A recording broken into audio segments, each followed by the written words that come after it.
WNST, Towson, Baltimore, and Baltimore Positive. We're staying calm. We're staying local. I'm going from Dundalk to downtown as far as I've made it in my life, and now back to Essex. My dear friends at Blondell Miller and Todd Schuler are new sponsors of ours.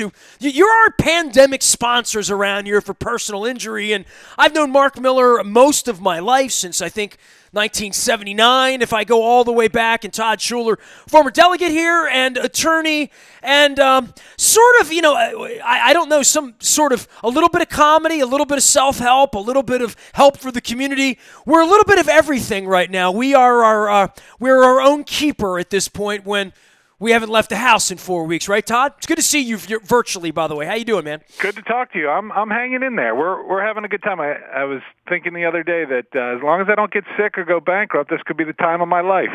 Plenty of time with the kids and having a good time. Weather's turning all right, and it's a good time to be stuck at home. Well, and stuck. So here we are, and I think the first thing is just, how long is this going to last, right? Like, we're going into this thing, and I've been all over the president online, but the original plan was, remember the old 15-day, paper that was up, and then we were all going to go back on Easter, and then there was the 30-day plan. Now there's it looks like there's probably not going to be a baseball season, right? And this is all like in 2 weeks, right, that we've moved from, Ticketmaster has my Pearl Jam and my Rolling Stones money.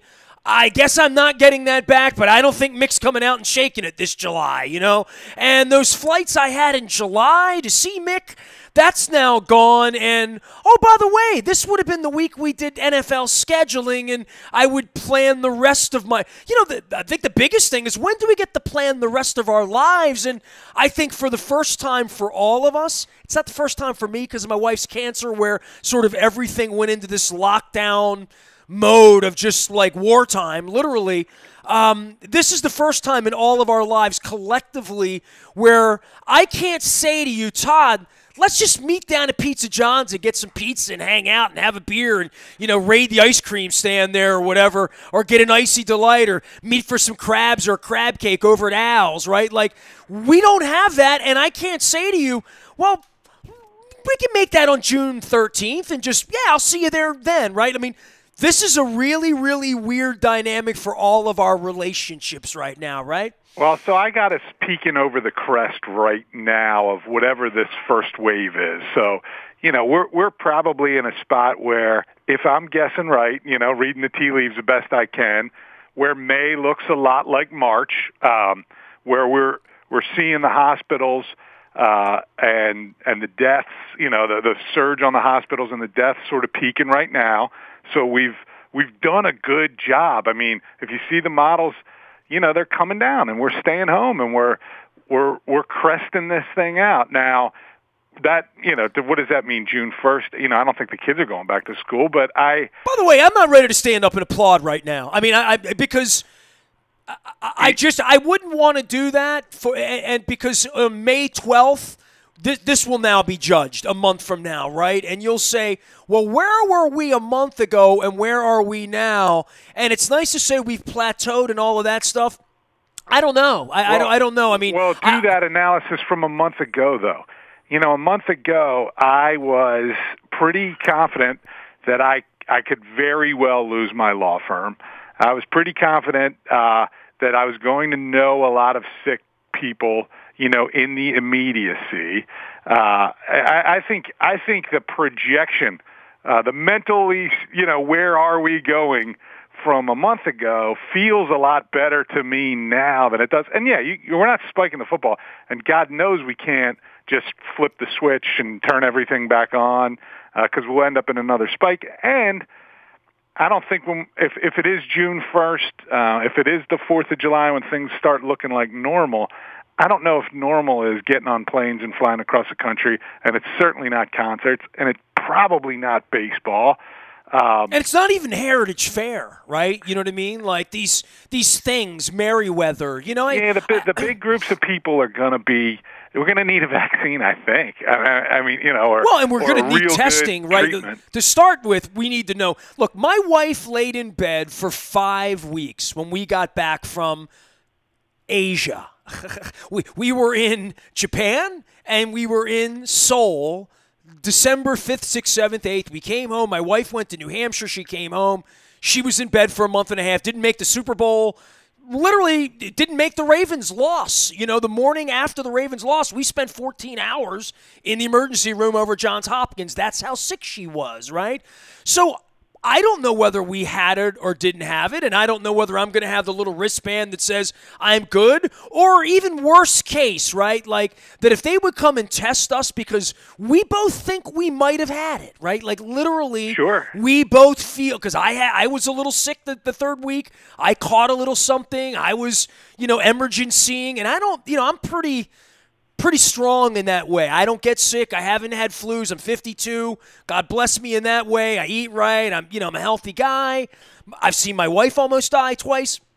But if we are clean, why am I? Well, my wife couldn't do this because my wife has all sorts of immune issues. But why am I not giving platelets to save somebody else's life right now if I've already had it, but I don't know that I had it? And like, where would I get a test? Got to get the testing online. And Todd, where would I get a test right now? Like right now, I know 100,000 people, and if I yelled out, hey, I think I've had it, I think my wife had it, come test us. A month ago, I would have thought that I would have driven into Middlesex Shopping Center, and there would have been somebody to swab my nose. Right in front of the MTA, right? Rub a Petri dish and say, go ahead and go to work today, you're clear. The absence of the testing is bizarre, and it probably means that a significant amount of the population has had it. Now, the antibody test is going to be the how we learn what actually happened, right? When they're able to test the antibodies and see who has had it. And you're right about the wristbands. I mean, we're going to get some kind of certificate. I'm going to have a little like thumbs up on my Facebook page saying, "I'm in, I'm good, I'm clean." Yeah, and. I hope we've had it, right? I mean, I said, you sure do. I had a friend the other day, and I love her, and she's on the other side of the political fence, but certainly, someone that's still in my space, which speaks volumes, if you know what I'm saying, Todd, at this point. And she thought her son had it. And she thought for a week he had it. Like he got the test and he had the fever and they were sending the food in under the door and wearing the mask. They did all that. And then it turned out he didn't have it and she was happy he didn't have it. And I'm like, no, you want to, if you're going to go through that, you want to have had it. I think you want to have had it. I want my wife to have had it in January so that we're not rolling around in that environment because I've read what comes on the other side. And you know what's amazing, Todd? Like politically, and you ran for office, and I feel like I'm running for office every day with Baltimore Positive and seeing how people speak to each other, just in a general way where the tone is in all of this and where the red hats and the blue hats and the purple hats and anybody else sits in all of this. But it's a fascinating case study of when you share scientific data about like, this is really effed up now, and guess what? Pearl Jam's not coming back May 15th or June 15th,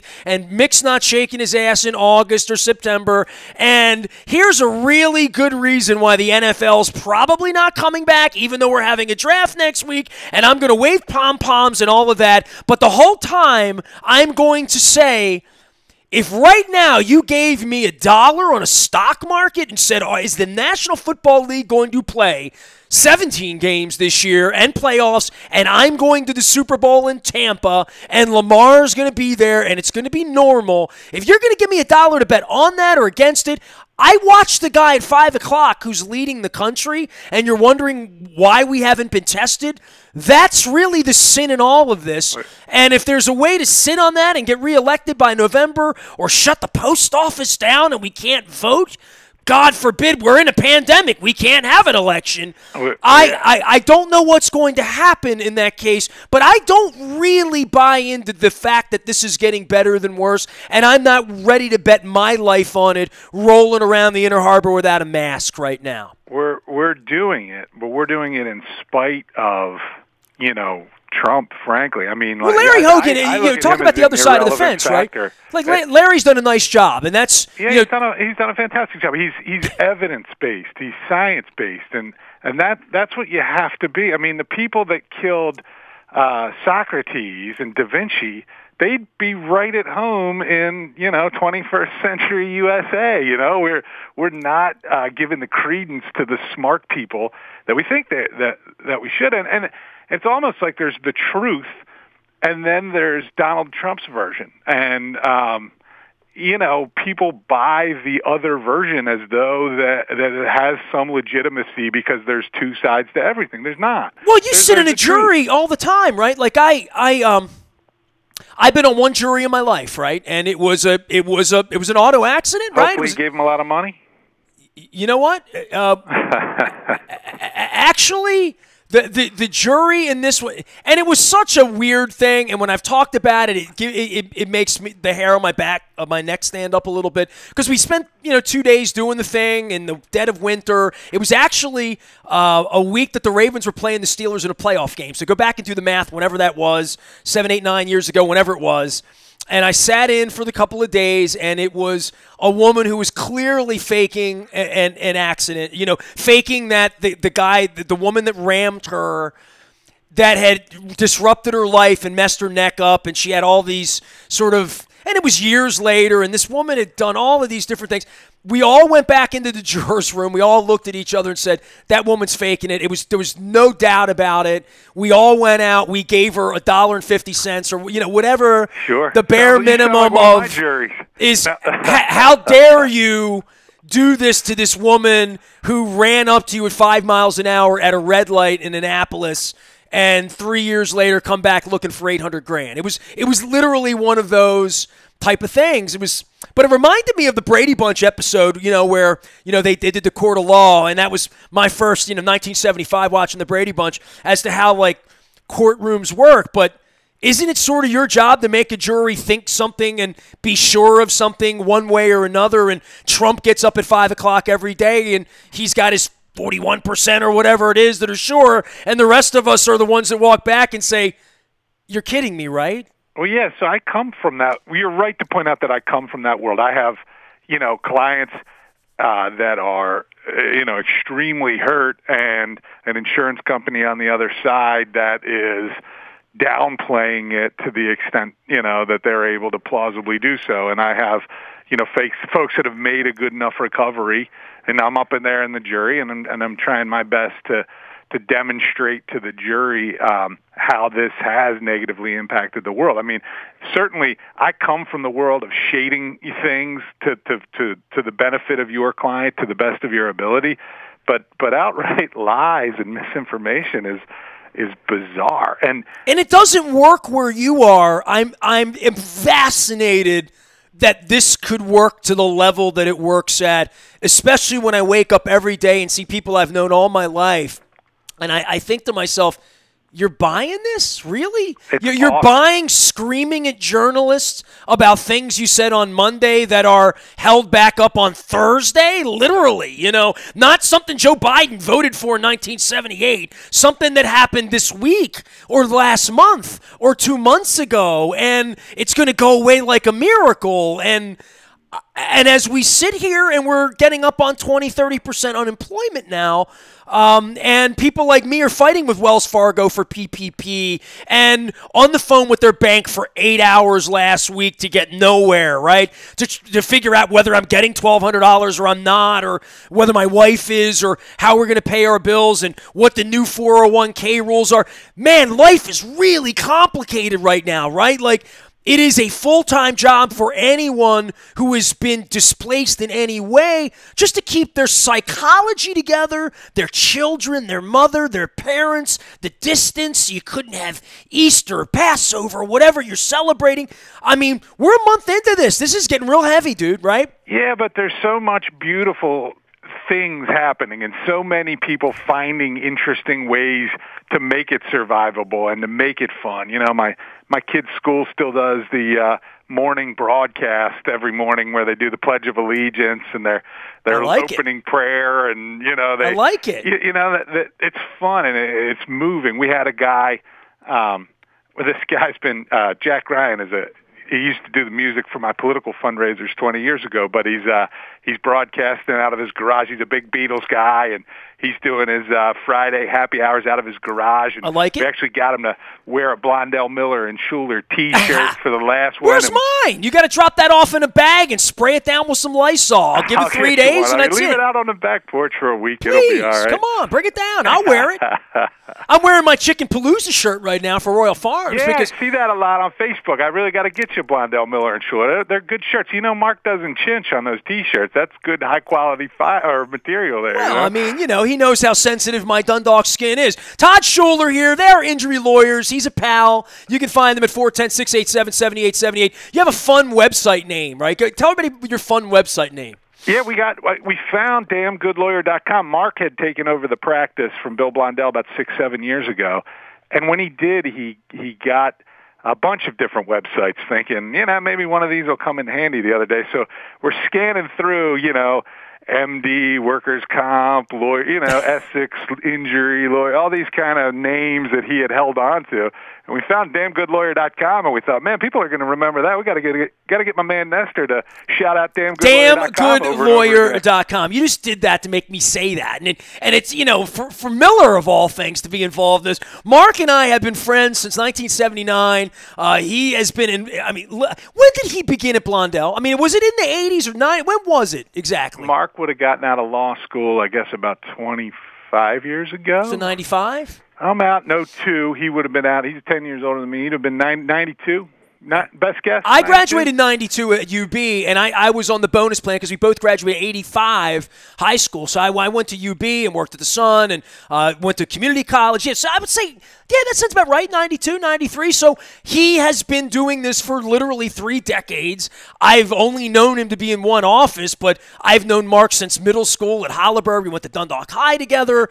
By the way, tell him that it's on him, but I have shared my high school senior picture, and I have the ability to share his. I think you're going to have to be the one to share it. I don't think he's going to voluntarily do it. We got to just air it out like you know what? If I could get my wife to bring in my senior yearbook right now, we will have next week. Should I threaten it? He's not going to come hunt you down, right? You at least got a couple more months of him not hunting you down. Isn't that the truth? You're just in your lair. Wherever your little Dr. Evil cave is, you get to hole up in the man cave or, wherever your comfort level is. And, for all of us, we spend so much time and money on our homes, right? Yeah. We got a kitchen, we got a bath, we got a bathtub, we got a deck, we got a whatever, springtime, whatever. I mean, we have these children we've created that we allegedly love and need to protect. Fridge full of beer. Right. I mean, King Liquors has been open. They're essential. I've been over there. I know this. I've worn the mask.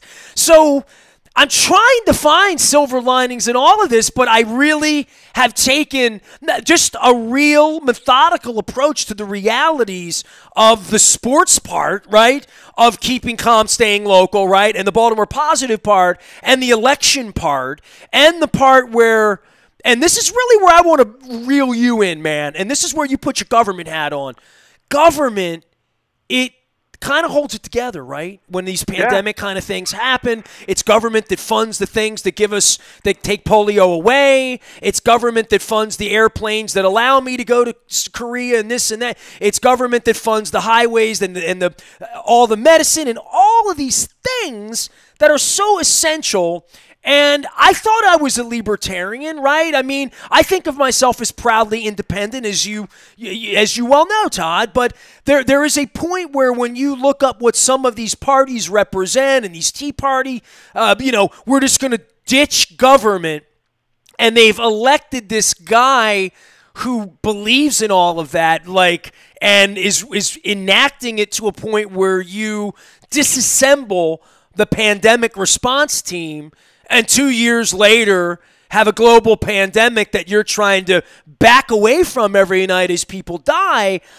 This has been a hell of a thing to see for government, and it has really emboldened me to be on the Baltimore Positive side of, and you well know, how we're going to fix this thing is going to involve intimately whom we vote for, and whether we even wind up having an election without a post office if this this creep continues this between now and November, I am very, very worried about sort of constitutional crisis and where we are with government and where we are when I see the president and the vice president both in the target range, touching human beings everywhere, not wearing masks for press conferences, in a city that has an infestation. That what happens to the government like when they get wiped out, like Boris Johnson hanging out in ICU last week, right?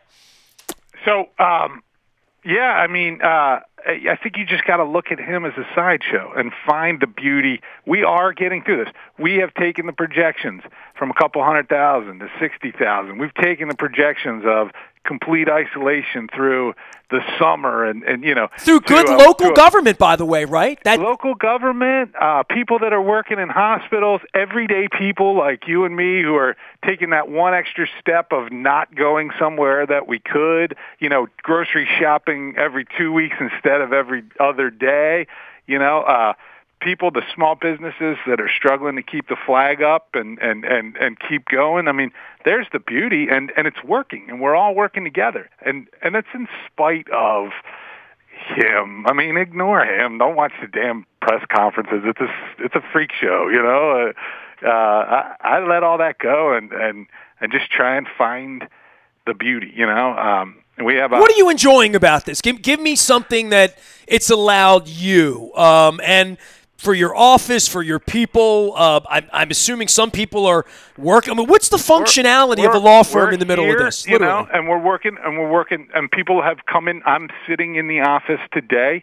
There's a couple of us here today spread out. There'll be a couple almost every day, and then most days, most of us are home. And when I'm home, I'm staying on top of the phone calls and the like. But I'm also got a 10-year-old and a 7-year-old back there, and we're building a lot of Legos, and we're getting out and walking the neighborhood. Fortunately, I've got a beautiful walkable neighborhood, and we're getting around there and riding the bikes. I want to know if we can fish. I got little strands of the Gunpowder River out by me, and I don't frankly know the answer. Could I dig up worms and go out there? I mean, I think we're supposed to not be leaving the house, but is that my wife and I disagree. Is that recreational activity? I don't know, but either way, it's I think that's borderline. You know what I mean? Like it's fascinating in these times to figure out what is and isn't essential, right? Like Florida is arguing whether the WWE is essential. You know what I'm saying? Like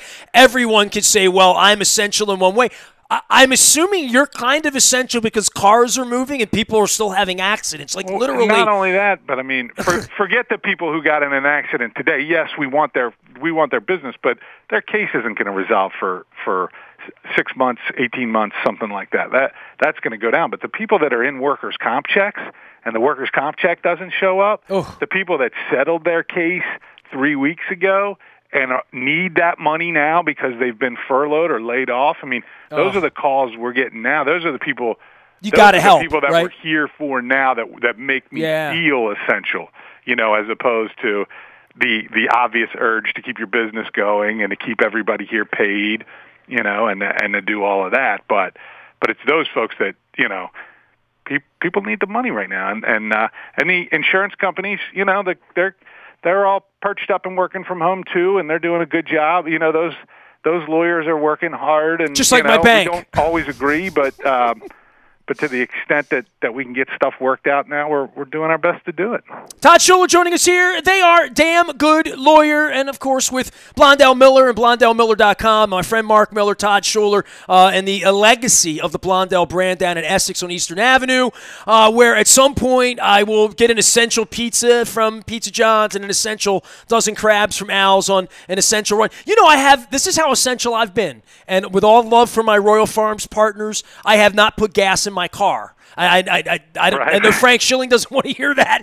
I'd rather be pumping gas and running around and getting fried chicken and Western fries. But I did stop by to get some ice cream, essential ice cream. We ran out of ice cream, and I was doing my store run on Sunday, and I ran in and got a little Chunky Monkey. You mix Chunky Monkey and Cherry Garcia, you have almost like what we would get down at the Thunderbird in Essex, which would have been like a banana split. You know what I mean?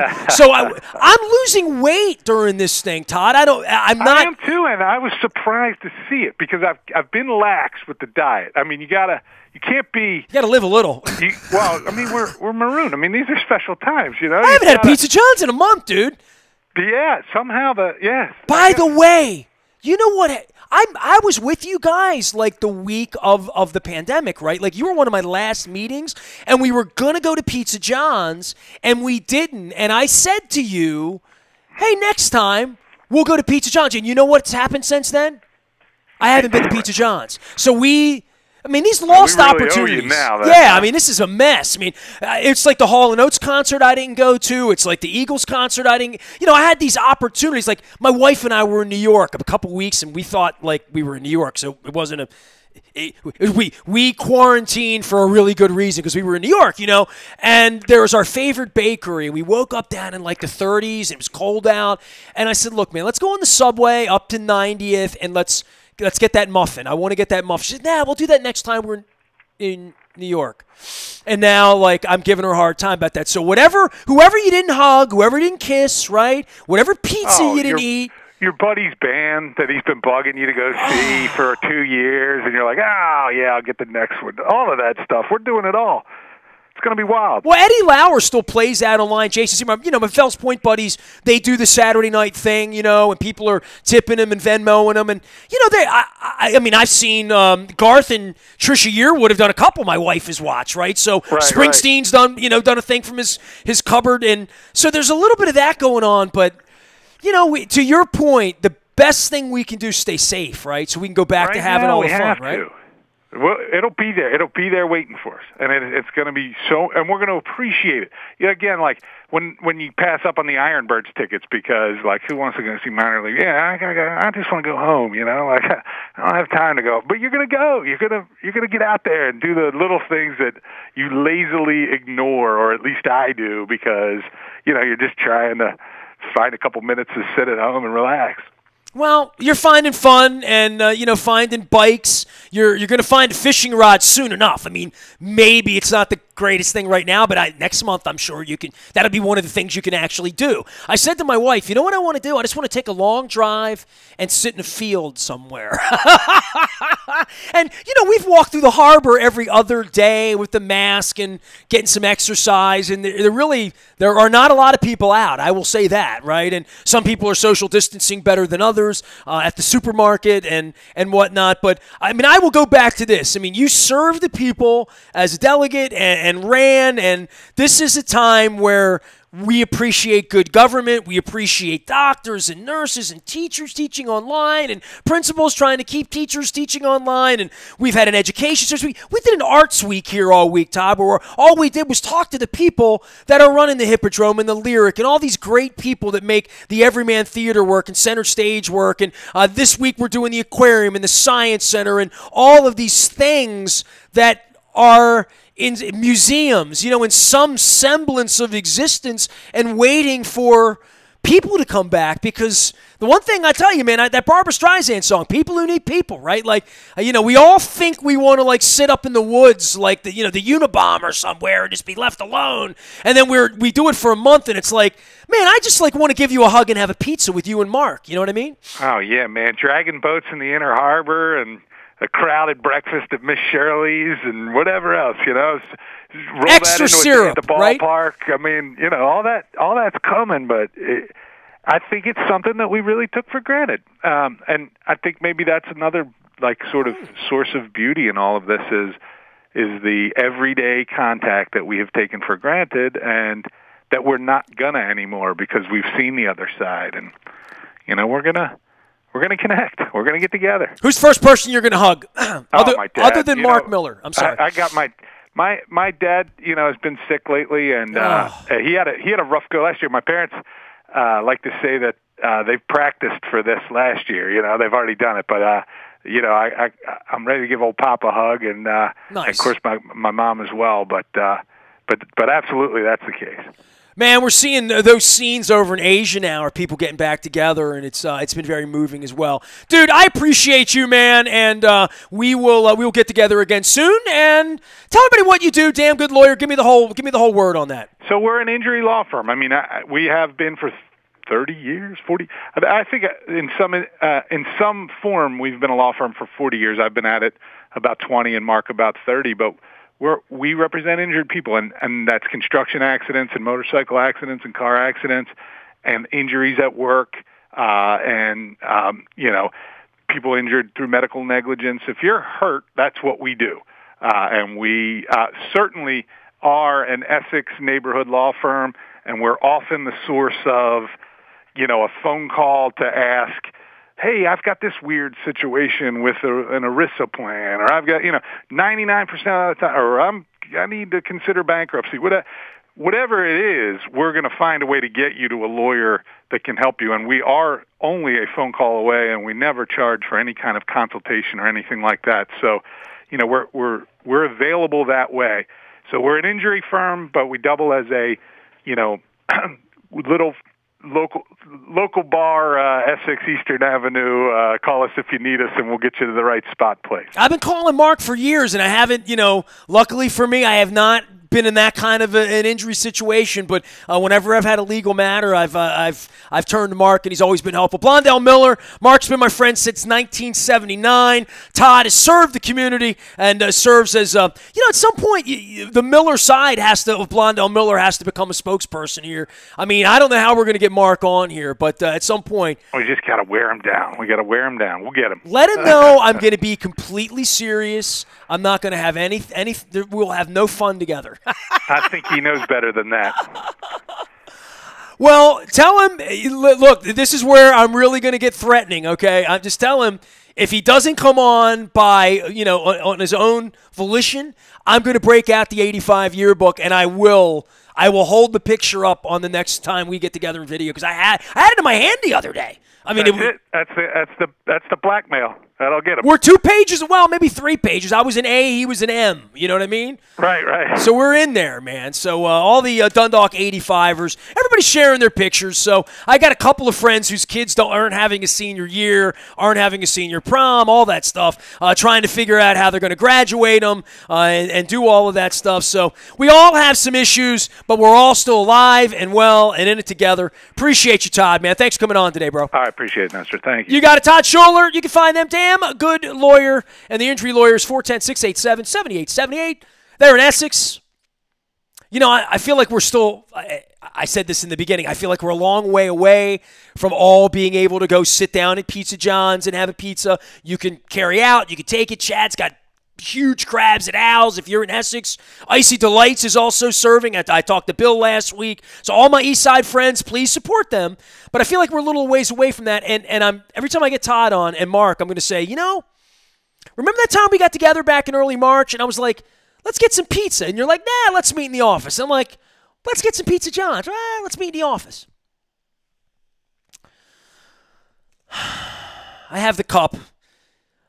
My man John actually got delivered pizza off the website to Little Rock, Arkansas for his birthday last week, and he was eating Pizza John's on the internet, and I haven't had Pizza John's in a month. I'm breaking down.